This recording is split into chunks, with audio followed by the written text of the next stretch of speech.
Hi everyone, how's everyone doing here today? Usually, as you see, I usually like to do the videos outdoors. We've been having a lot of crummy weather, so I've been a little on the sidelines. And this was a few weeks back. A lot's been going on, so I got a little bit of catching up to do. As far as the recent races going on, the Republican, which now is boiled down to Trump and Nikki Haley, she's been attacking him more aggressively, which I think is good, especially about his cognitive issues and some of just him in general.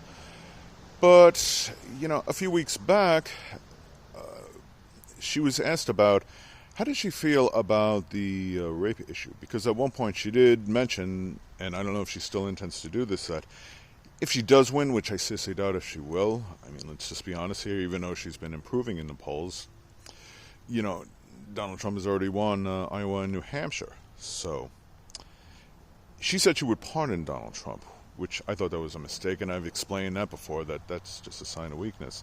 But then when one reporter asked her about, the sexual assault case, which he was found guilty of for Eugene Carroll, she puts a spin on it, and right away it's like, oh, well, I haven't been paying that much attention to it, this and that, I'm not a legal expert. It's like, nobody's asking you if you're a lawyer or a legal expert. We know you're not.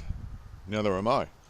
But it's a question of you're competing against this person, but yet you want to pardon him if you win. Let's say that does happen and you pardon him. By all definition, you are pardoning a rapist, as one judge described him as. A person who was found guilty of sexual assault. But, hey, you didn't have time to look into that case. Which is, come on.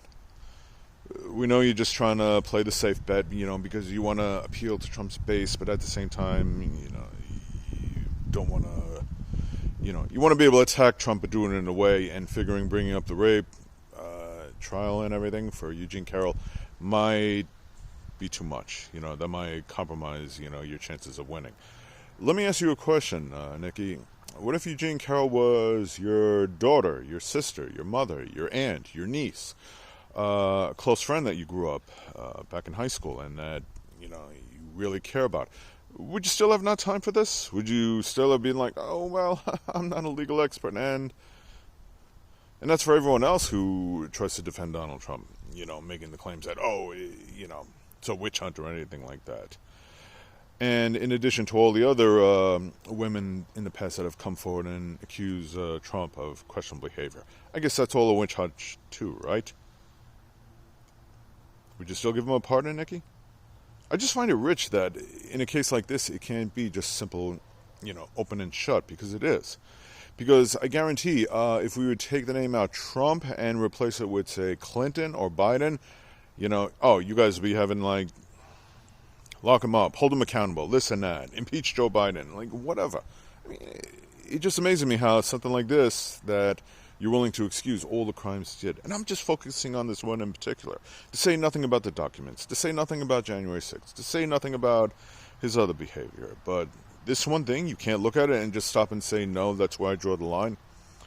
I'm not going to support somebody who's found guilty of sexual assault. A presidential candidate can't look at him and say, no, I would not give him a pardon at all, especially that particular crime. From a woman, nonetheless. Yes, Nikki, all right? When it says, once again, you're willing to say and do anything you want that's convenient just to strengthen your political cause. Yeah, I would love for you to beat Trump.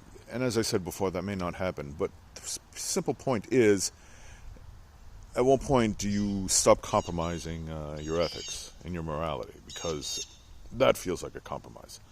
It doesn't feel like, any type of good faith argument. Huh, I just haven't had time to look into it. How can you not look into it? How can you not have, be familiar with it? Okay? And again, no one's asking you for legal advice or anything.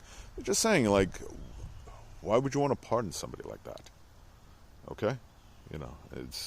What does that say to the other women that have accused Trump? Are their voices, do their voices not matter? Does Eugene Carroll not matter? But hey, that's okay. Give him a pardon.